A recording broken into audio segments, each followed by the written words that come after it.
ഇന്ന് നമുക്ക് കല്യാണങ്ങൾക്കൊക്കെ വെക്കണ പോലത്തെ ബീഫ് കറി ഉണ്ടാക്കുന്നതെങ്കിൽ നോക്കാം. ഈ കറിയിലേക്ക് ബീഫും പിന്നെ തേങ്ങക്കൊത്തും ഇത് രണ്ടും കൂടി ചേർത്തിട്ടാണ് ഈ കറി റെഡിയാക്കിയിട്ട് എടുക്കുന്നത്. ഈ കറിയുടെ ഗ്രേവി ചെറുതായിട്ട് തിക്കായിട്ടിരിക്കും. പിന്നെ ഈ കറി ചോറിന്റെ കൂടെ ചപ്പാത്തിയുടെ കൂടെ പൊറോട്ട ഇഷ്ടമുള്ളവർക്കൊക്കെ പൊറോട്ടയുടെ കൂടെ കഴിക്കാനാണെങ്കിലും നല്ല ടേസ്റ്റ് ഉള്ള ഒരു കറിയുന്നത്. അപ്പൊ നമുക്ക് നോക്കാം ഇതന്നെ റെഡിയാക്കാന്ന്. ഇനി ഇത് റെഡിയാക്കാൻ വേണ്ട സാധനങ്ങൾ എന്തൊക്കെയാന്ന് നോക്കാം. ഞാനിവിടെ 1/2 കിലോ ബീഫ് എടുത്തിട്ടുണ്ട്. ഈ ബീഫിന്റെ കഷ്ണങ്ങൾ കുറച്ച് ചെറിയ പീസായിട്ട് കട്ട് ചെയ്തിട്ട് എടുത്തിട്ടുണ്ട്. പിന്നെ ഞാനിവിടെ ബീഫിന്റെ കുറച്ച് നെയ്യും കൂടിയിട്ട് എടുത്തിട്ടുണ്ട്. അങ്ങനെ നെയ്യും കൂടിയിട്ട് ഉണ്ടാകുമ്പോഴായിരിക്കും കറിക്ക് കുറച്ചും കൂടി നല്ല ടേസ്റ്റ് ഉണ്ടാവുക. കാരണം ഇതിലേക്ക് നമ്മൾ തേങ്ങക്കൊത്തൊക്കെ ചേർക്കുന്നുണ്ടല്ലോ. അപ്പോൾ കുറച്ച് നെയ്യ് ഉണ്ടെന്ന് വെച്ചിട്ടുണ്ടെങ്കിൽ കറിക്ക് കുറച്ചും കൂടി നല്ല ടേസ്റ്റ് ഉണ്ടാവും. പിന്നെ ഇതിലേക്ക് കഷ്ണമായിട്ട് ചേർക്കണത് തേങ്ങക്കൊത്താണ് ചേർക്കുന്നത്. അപ്പോൾ ഞാനിവിടെ ഇത്രയ്ക്ക് തേങ്ങക്കൊത്താണ് എടുത്തേക്കുന്നത്. അത് ഞാനിവിടെ നല്ല കനം കുറച്ചിട്ട് ഇങ്ങനെ കുറച്ച് നീളത്തിലാണ് കട്ട് ചെയ്തിട്ട് എടുത്തേക്കുന്നത്. അത് നിങ്ങൾക്ക് ഇത്രയ്ക്ക് നീളം വേണ്ടാന്ന് വെച്ചിട്ടുണ്ടെങ്കിൽ കുറച്ചുകൂടി ചെറുതായിട്ട് കട്ട് ചെയ്തിട്ട് എടുക്കുക. പക്ഷെ നല്ല കനം കുറച്ചിട്ട് വേണം കട്ട് ചെയ്യാൻ വേണ്ടിയിട്ട്. ഇനി നമ്മൾ ഫസ്റ്റ് ബീഫ് വേവിച്ചിട്ട് എടുക്കും. ബീഫ് വേവിച്ചിട്ട് എടുക്കാൻ വേണ്ടിയിട്ട് ഞാനിവിടെ ഇതേപോലത്തെ ഒരു വലിയ കഷ്ണം ഇഞ്ചി എടുത്തിട്ടുണ്ട്. ഈ ഇഞ്ചി ഒന്ന് ചതച്ചിട്ട് എടുക്കണം.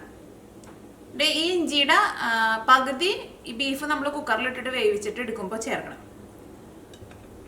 പിന്നെ കുക്കറിലിട്ടിട്ട് വേവിച്ചിട്ട് എടുക്കുമ്പോൾ ചേർക്കാൻ വേണ്ടിയിട്ട് ഞാനിവിടെ 2 ചെറിയ ടൈപ്പ് പച്ചമുളക് എടുത്തിട്ടുണ്ട്. പിന്നെ കുറച്ച് കറിവേപ്പിലയും വേണം, മഞ്ഞൾപ്പൊടിയും വേണം, ആവശ്യത്തിന് ഉപ്പും വേണം.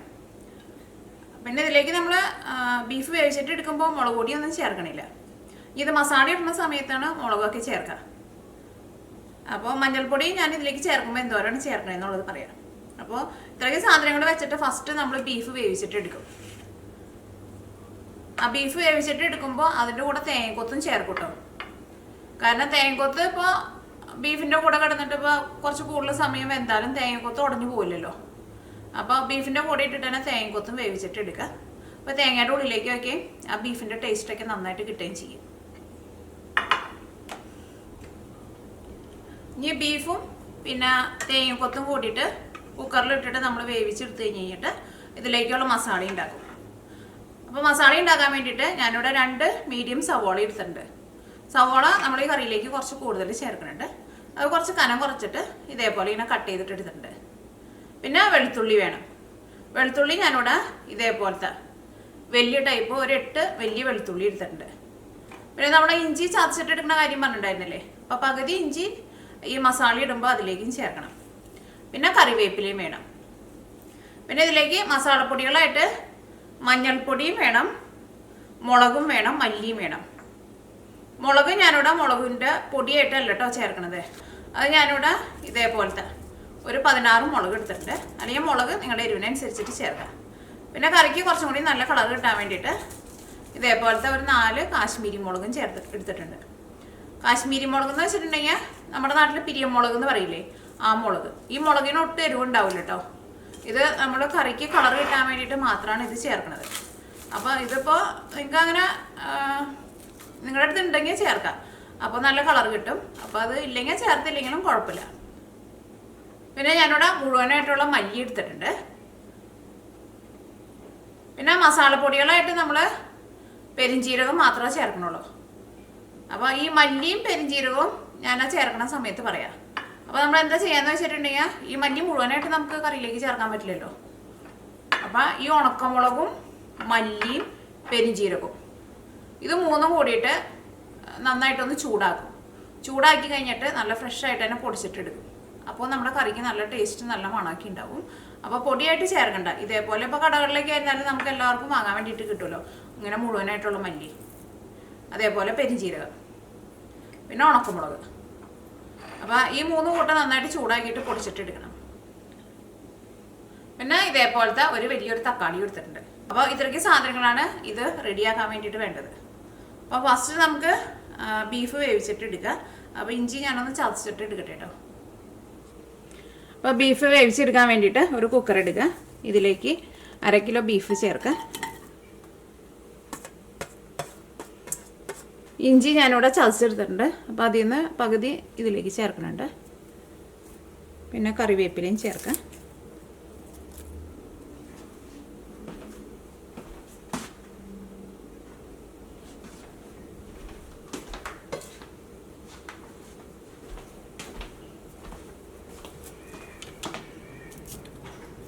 2 ചെറിയ പച്ചമുളക് എടുത്ത് വെച്ചിട്ടുണ്ടായിരുന്നില്ലേ, 2 ചെറിയ പച്ചമുളകും ചേർക്കാം. 1/2 ടീസ്പൂൺ മഞ്ഞൾപ്പൊടി ചേർക്കാം.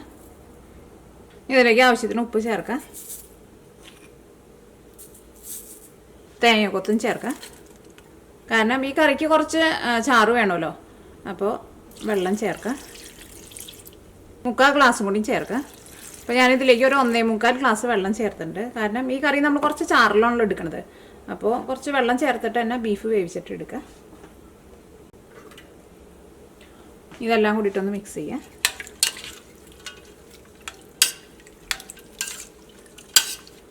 ഇനി തീ ഓണാക്കാം. ഇനി കുക്കർ മൂടി വയ്ക്കാം. അപ്പോൾ ഞങ്ങൾക്ക് ഇപ്പോൾ ഇവിടെ കിട്ടുന്ന ബീഫ്, ഞാൻ എൻ്റെ ബീഫ് വയ്ക്കുന്ന എല്ലാ വീഡിയോയിലും ഞാനിങ്ങനെ പറയാറുണ്ട്, ഇവിടെ കിട്ടുന്ന ബീഫ് പെട്ടെന്ന് വേവും. കാരണം നമ്മുടെ നാട്ടിലൊക്കെ ബ്രോയിലർ ചിക്കൻ്റെ പോലെയാണ് ഇവിടുത്തെ ബീഫ്. പക്ഷെ നമ്മുടെ നാട്ടിലെ ബീഫൊക്കെയാണെന്ന് വെച്ചിട്ടുണ്ടെങ്കിൽ വേവാൻ വേണ്ടിയിട്ട് കുറച്ചധികം സമയം എടുക്കും. അപ്പോൾ ഇവിടുത്തെ ബീഫ് ഒരു വിസിൽ വന്നാൽ മതി. അപ്പോൾ നാട്ടിലെ ബീഫൊക്കെ ആണെന്ന് വെച്ചിട്ടുണ്ടെങ്കിൽ ഒരു വിസിൽ വന്നു കഴിയുമ്പോൾ പിന്നെ നിങ്ങൾ കുക്കറിൻ്റെ ഉള്ളിൽ നിന്ന് ആവി പോവാത്ത തരത്തിൽ, വിസിലടിക്കാത്ത തരത്തിൽ തീ കുറച്ചിട്ട് ഒരു 15 മിനിറ്റും കൂടി വയ്ക്കാം. അത് കഴിഞ്ഞിട്ട് തീ ഓഫ് ചെയ്യുക. എന്നിട്ട് കുക്കറിൻ്റെ ഉള്ളിൽ നിന്ന് ആവി മുഴുവനും പോയി കഴിഞ്ഞിട്ട് മാത്രമേ കുക്കർ തുറക്കാൻ പാടുള്ളൂ. അത് കഴിഞ്ഞിട്ട് നിങ്ങൾ ഒരു കഷ്ണം എടുത്തിട്ട് ഒന്ന് കഴിച്ച് നോക്കാം. അല്ലെങ്കിൽ ആ കൈ കൊണ്ടൊന്ന് അമർത്തി നോക്കിയിട്ടുണ്ടെങ്കിൽ ഒന്ന് ചെറുതായിട്ട് ഇങ്ങനെ സോഫ്റ്റ് ആയ പോലെ നമുക്ക് തോന്നും. അപ്പോൾ നിങ്ങൾക്ക് തോന്നാണ് ഇനിയിപ്പോൾ ബീഫ് ഒന്നും കൂടി വേവാനുണ്ടെന്ന് തോന്നാണെന്ന് വെച്ചിട്ടുണ്ടെങ്കിൽ കുക്കർ അങ്ങനെ അടച്ച് വെച്ചിട്ട് ഒരു വിസിലും കൂടി വരുത്തുക. കാരണം നാട്ടിൽ കിട്ടുന്ന ബീഫിന് അത്യാവശ്യം നല്ല വേവുണ്ട്. അപ്പോൾ സാധാരണ നാട്ടിൽ കിട്ടുന്ന ബീഫായിരുന്നാലും ഒരു വിസിൽ വന്നു കഴിഞ്ഞിട്ടുണ്ടെങ്കിൽ പിന്നെ തീ നന്നായിട്ട് കുറച്ച് വെച്ചിട്ടുണ്ടെങ്കിൽ ഒരു 15 മിനിറ്റ് അങ്ങനെ വെച്ചിരുന്നിട്ടുണ്ടെങ്കിൽ സാധാരണ ബീഫ് നമുക്ക് വെന്ത് കിട്ടും. നാട്ടിലെ ബീഫായിരുന്നാലും വെന്ത് കിട്ടും. അപ്പോൾ ഇവിടുത്തെ ബീഫിന് ഒറ്റ വിസിൽ വന്നാൽ മതി കേട്ടോ.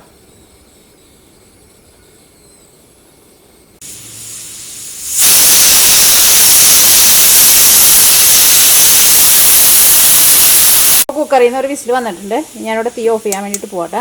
അപ്പോൾ നാട്ടിൽ കിട്ടുന്ന ബീഫൊക്കെ ആണെന്ന് വെച്ചിട്ടുണ്ടെങ്കിൽ ഒരു വിസിൽ വന്നു കഴിഞ്ഞിട്ടുണ്ടെങ്കിൽ തീ ഓഫ് ചെയ്യരുത്, ബീഫ് നമുക്ക് വെന്ത് കിട്ടില്ല കേട്ടോ. ഇനി നമുക്ക് മല്ലിയും പിന്നെ ഉണക്കമുളകും പെരിഞ്ചീരകവും ഒന്ന് ചൂടാക്കിയിട്ട് വേണം പൊടിച്ചിട്ട് എടുക്കാൻ വേണ്ടിയിട്ട്. അപ്പോൾ അതിന് വേണ്ടിയിട്ട് ഒരു പാൻ വെച്ചിട്ട് ചൂടാക്കാം. അപ്പോൾ ഇതിലേക്ക് മല്ലി ചേർക്കാം. ഇതിലേക്ക് മല്ലി ചേർക്കാം. ഞാനിവിടെ ഇതേപോലെ തന്നെ ടേബിൾ സ്പൂണിലാണ് എടുക്കുന്നത്.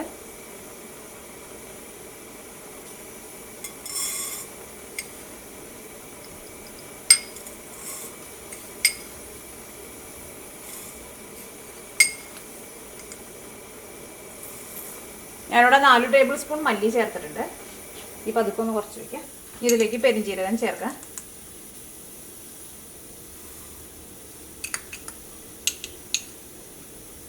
പെരിഞ്ചീരകം ഞാനിതിലേക്ക് 1.5 ടേബിൾ സ്പൂണാണ് ചേർക്കുന്നത്.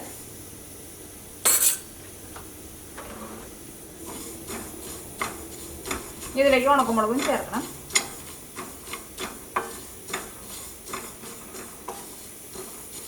ഇത് പതുക്കെ ഒന്ന് ചൂടായി കഴിഞ്ഞിട്ട് ഉണക്കമുളക് ചേർത്താൽ മതി.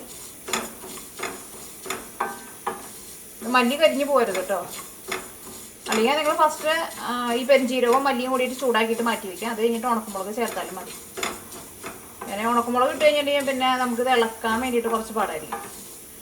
പിന്നെ ഉണക്കമുളക് ഇട്ട് കഴിഞ്ഞിട്ടുണ്ടെങ്കിൽ ചിലപ്പോൾ ഈ മല്ലിയൊക്കെ ആണ്ട് ശരിക്കും നമുക്ക് ചൂടാവുകയും ചെയ്യില്ല. ഇനി ചിലപ്പോൾ മല്ലിക്ക് അടിയിൽ പോയി കിടക്കുമ്പോൾ നമുക്ക് ചിലപ്പോൾ കാണാനും പറ്റില്ല. അപ്പോൾ ചിലപ്പോൾ കരിഞ്ഞു പോകും.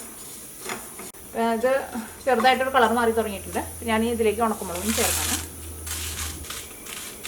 ഇത് മല്ലിയും പെരിഞ്ചീരകവും ഇങ്ങനെ ചൂടാക്കുമ്പോൾ തന്നെ നല്ല സ്മെല്ല് വരുന്നുണ്ട്. ഇപ്പോൾ ഞാൻ ചൂടാക്കിയിട്ട് പൊടിച്ചെടുത്ത് കഴിയുമ്പോൾ നല്ല മണമായിരിക്കും. അല്ലെങ്കിൽ നമ്മളിപ്പോൾ മല്ലിപ്പൊടിയും പിന്നെ മുളക് പൊടിയൊക്കെ ആയിട്ട് ചേർക്കാമെന്ന് വെച്ചിട്ടുണ്ടെങ്കിൽ ആ കറിക്ക് അത്രയ്ക്കാൻ ടേസ്റ്റ് ഉണ്ടാവില്ല. ആ കറിക്കായിരുന്നാലും ഒരു മണമൊന്നും ഉണ്ടാവില്ല. അപ്പോൾ മല്ലിയുടെ കളറൊക്കെ ചെറുതായിട്ട് മാറി തുടങ്ങിയിട്ട് ഒരുപാട് ഡാർക്ക് ബ്രൗൺ ആവാൻ വേണ്ടിയിട്ട് നിൽക്കരുത് കേട്ടോ. അത് നിങ്ങൾ പ്രത്യേകം ശ്രദ്ധിക്കാം.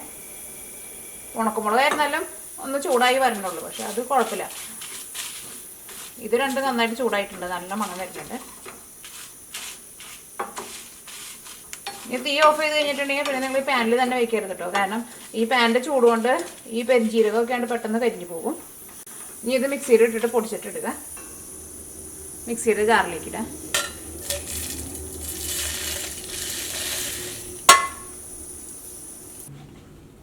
പിന്നെ ഞാനിവിടെ മിക്സിയിൽ ഇട്ടിട്ട് പൊടിച്ചെടുത്തിട്ടുണ്ട്. ഇപ്പോൾ കുക്കറിൻ്റെ ഉള്ളിൽ നിന്ന് ആവി മുഴുവൻ പോയിട്ടുണ്ട്.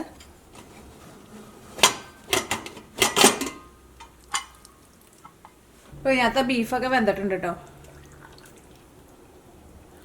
ഈ കറിയിലായിരുന്നാലും അത്യാവശ്യം നല്ല ചാറും ഉണ്ട്. ഇനി ഇതിലേക്കുള്ള മസാല ഉണ്ടാക്കാം. അപ്പോൾ ഇത് നീക്കി വയ്ക്കാം.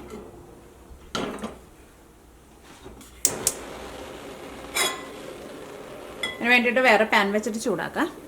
ഇതിലേക്ക് ആവശ്യത്തിന് ഓയിൽ ചേർക്കാം. നിങ്ങൾക്ക് ഇഷ്ടമുള്ള ടൈപ്പ് ഓയിൽ ചേർക്കാം കേട്ടോ. കുറച്ച് ഓയിൽ കൂടുതൽ വേണ്ടി വരും, കാരണം നമ്മൾ സവോളയൊക്കെ കുറച്ച് കൂടുതൽ എടുത്തിട്ടുണ്ടല്ലോ. ഇപ്പോൾ ഓയിൽ നന്നായിട്ട് ചൂടായിട്ടുണ്ട്. ഇനി ഇതിലേക്ക് സവോളയും പിന്നെ ഞാൻ എടുത്ത് വെച്ചിരുന്ന 8 വലിയ വെളുത്തുള്ളി ഉണ്ടല്ലോ, ആ വെളുത്തുള്ളി ഒന്ന് ചതച്ചെടുത്തിട്ടുണ്ട്. പിന്നെ ഇഞ്ചി ചതച്ചതിൻ്റെ പകുതി എടുത്തിട്ടുണ്ട് കേട്ടോ. ഇത് 3 ഇതിലേക്ക് ചേർക്കാം.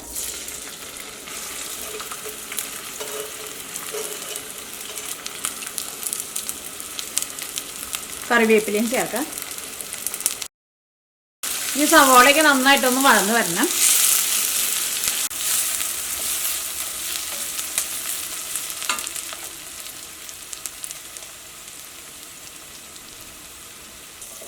അപ്പോൾ ഇതിനകത്ത് സവോളയ്ക്ക് നന്നായിട്ട് വഴന്ന് വന്നിട്ടുണ്ട്. സവോളയ്ക്ക് നല്ല സോഫ്റ്റായിട്ട് വന്നിട്ടുണ്ട്. ഇനി ഇതിലേക്ക് മഞ്ഞൾപ്പൊടി ചേർക്കാം. ഞാനിതിലേക്ക് ഒരു 1/2 ടേബിൾ സ്പൂൺ മഞ്ഞൾപ്പൊടിയാണ് ചേർക്കുന്നത്. ഇതിലേക്ക് നമ്മൾ മിക്സിയിലിട്ടിട്ട് പൊടിച്ച് വെച്ചേക്കണ മസാല ഉണ്ടല്ലോ, മല്ലിയും പിന്നെ ഉണക്കമുളകും പെരിഞ്ജീരകവും കൂടിയിട്ട് അതും കൂടിയിട്ട് ഇതിലേക്ക് ചേർക്കണം. മഞ്ഞൾപ്പൊടി ഫസ്റ്റ് നന്നായിട്ടൊന്ന് മൊരിയട്ടെ. തീ നന്നായിട്ട് കുറച്ച് വയ്ക്കാം. അപ്പോൾ മഞ്ഞൾപ്പൊടി ഞാൻ തുറന്നിട്ട് നന്നായിട്ട് മൊരിഞ്ഞിട്ടുണ്ട്. മസാലപ്പൊടി ചേർക്കാൻ വേണ്ടിയിട്ട് പോവാണ്. മിക്സിയിലിട്ടിട്ട് നമ്മൾ നേരത്തെ പൊടിച്ച് വെച്ചിട്ടുണ്ടായിരുന്നില്ലേ, അത് ചേർക്കാം. അത് ഞാനിതിലേക്ക് മുഴുവനായിട്ട് ചേർക്കണുണ്ട് കേട്ടോ. ഇതിലേക്ക് തക്കാളി ചേർക്കാം. മസാലയ്ക്ക് നമ്മൾ ചൂടാക്കിയിട്ടാണല്ലോ പൊടിച്ചത്. അപ്പോൾ പിന്നെ രണ്ടാമത് ഞാൻ അത് നന്നായിട്ട് അങ്ങോട്ട് മൂക്കാൻ വേണ്ടിയിട്ട്, നന്നായിട്ട് അങ്ങോട്ട് ചൂടാകാൻ വേണ്ടിയിട്ട് നിൽക്കണ്ട. ഇതിലേക്ക് നമ്മൾ വേവിച്ച് വെച്ചേക്കണ ബീഫ് ചേർക്കാം. തക്കാളി നമ്മൾ സെപ്പറേറ്റ് വേവിച്ച് ഉടയ്ക്കാൻ വേണ്ടിയിട്ട് നിൽക്കണ്ട, ഇത് ചേർക്കാം.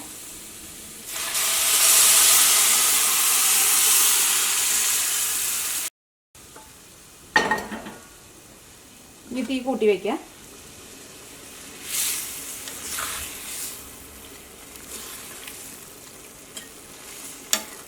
ഇനി കറി നന്നായിട്ട് തിളച്ച് കഴിഞ്ഞ് കഴിയുമ്പോൾ പിന്നെ ഒരു മീഡിയം ഫ്ലെയിമിൽ വെച്ചിട്ട് കറി മൂടി വയ്ക്കുക. നിങ്ങൾ കറിയുടെ ടേസ്റ്റ് നോക്കിയിട്ട് ഇതിലേക്ക് ഉപ്പ് വേണമെന്ന് വെച്ചിട്ടുണ്ടെങ്കിൽ നിങ്ങൾ ടേസ്റ്റിനനുസരിച്ചിട്ട് ഉപ്പ് ചേർക്കാം. അപ്പോൾ ഞാൻ ഈ കറിയിലേക്ക് ഗരം മസാല ചേർക്കണില്ല കേട്ടോ. ഗരം മസാലയായിട്ട് പെരിഞ്ജീരകം മാത്രമേ ചേർക്കണുള്ളൂ.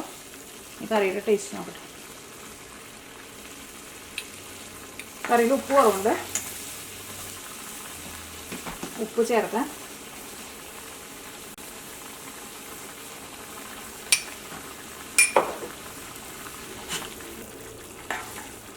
നമുക്ക് ആ മിക്സിയിലിട്ടിട്ട് പൊടിച്ച് വെച്ചേക്കണ മസാല നമ്മൾ ചേർക്കുമ്പോൾ നമ്മൾ വിചാരിക്കും കുറേ മസാല ഉണ്ടെന്ന്, പക്ഷേ അത് കൂടില്ല കേട്ടോ. 1/2 കിലോ ബീഫ് എടുക്കുമ്പോൾ നിങ്ങൾ അത്രയ്ക്ക് മസാല തന്നെ എടുത്തോ. അത് നമ്മളെ മുളകൊക്കെ കൂടിയിട്ട് പൊടിച്ചെടുത്തപ്പോഴാണ് അത് അത്രയ്ക്കാണ് കൂടുതൽ പോലെ തോന്നിയത്.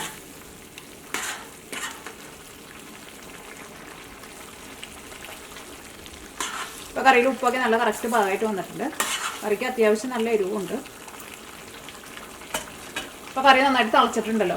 ഇനി ഞാനിവിടെ തീ കുറച്ചിട്ട് മൂടി വയ്ക്കാൻ വേണ്ടിയിട്ട് പോവാണ്. അപ്പോൾ ഇനി കറി മൂടി വയ്ക്കാം. ഇടയ്ക്ക് കറി ഒന്ന് ഇളക്കിയിട്ട് കൊടുക്കണം.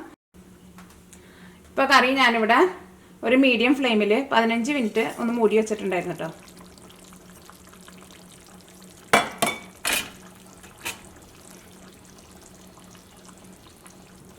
ഇപ്പോൾ നമ്മുടെ ബീഫ് കറി റെഡി ആയിട്ടുണ്ട്. ഈ കറിയുടെ ഗ്രേവിയൊക്കെ ആയിരുന്നാലും വേണ്ട ഒന്ന് ചെറുതായിട്ട് ഒന്ന് തിക്കായിട്ടിരിക്കേണ്ടത്. ഇതിൻ്റെ ഗ്രേവിക്ക് അത്യാവശ്യം നല്ല കട്ടിയുണ്ട്. ഈ കറി കണ്ട് ചോറിലേക്ക് ഒഴിച്ച് കഴിച്ചിട്ടുണ്ടെങ്കിൽ നല്ല ടേസ്റ്റ് ആയിരിക്കും. പിന്നെ ഇപ്പോൾ ബീഫിലേക്ക് ആയിരുന്നാലും മസാലയ്ക്ക് നന്നായിട്ട് പിടിച്ചിട്ടുണ്ടാവും. ഇതേപോലെ കറി കുറച്ച് നേരം ഇങ്ങനെ ചെറിയ തീയിൽ മൂടി വെച്ചിട്ട് വേവിക്കണം. അപ്പോഴായിരിക്കും ഈ കറിയുടെ ഈ ഗ്രേവിയിലേക്കൊക്കെ ആയിരുന്നാലും ഈ ബീഫിൻ്റെ ടേസ്റ്റൊക്കെ ഒന്ന് വരാം. ഈ കറി ഒന്ന് ഇരുന്ന് കഴിഞ്ഞ് കഴിയുമ്പോൾ ഒന്നും കൂടി ഒന്ന് തിക്കായിട്ട് വരും. ഇനി തീ ഓഫ് ചെയ്യാം. അപ്പോൾ നമ്മുടെ വരട്ടിയെടുത്തേക്കണ ബീഫ് കറി റെഡി ആയിട്ടുണ്ട്. അപ്പോൾ നിങ്ങളെല്ലാവരും ട്രൈ ചെയ്ത് നോക്കാം. നല്ല ഫ്രഷ് ആയിട്ടുള്ള ബീഫൊക്കെ ആണെന്ന് വെച്ചിട്ടുണ്ടെങ്കിൽ നല്ല ടേസ്റ്റ് ഉണ്ടാവും. നമ്മുടെ നാട്ടിൽ കിട്ടുന്ന നല്ല ഫ്രഷ് ആയിട്ടുള്ള ബീഫില്ലേ, അതൊക്കെ വെച്ചിട്ട് ഇതേപോലെ കറി വെച്ചിട്ടുണ്ടെങ്കിൽ നല്ല ടേസ്റ്റ് കിട്ടും. പക്ഷേ ഫ്രോസൺ ബീഫൊക്കെ വാങ്ങിച്ചിട്ട് ചിലപ്പോൾ കറി വെച്ചിട്ടുണ്ടെങ്കിൽ ചിലപ്പോൾ അത്രയ്ക്കാണ്ട് ടേസ്റ്റ് കിട്ടില്ല. പിന്നെ ബീഫ് എടുക്കുമ്പോഴായിരുന്നാലും ചെറുതായിട്ട് നെയ്യുള്ള ബീഫായിരിക്കണം കേട്ടോ. അപ്പോഴായിരിക്കും കറിക്ക് നല്ല ടേസ്റ്റ് ഉണ്ടാവുക. അപ്പോൾ നിങ്ങളെല്ലാവരും ട്രൈ ചെയ്ത് നോക്കാം. നിങ്ങൾക്ക് എല്ലാവർക്കും നല്ല ഇഷ്ടമാവും.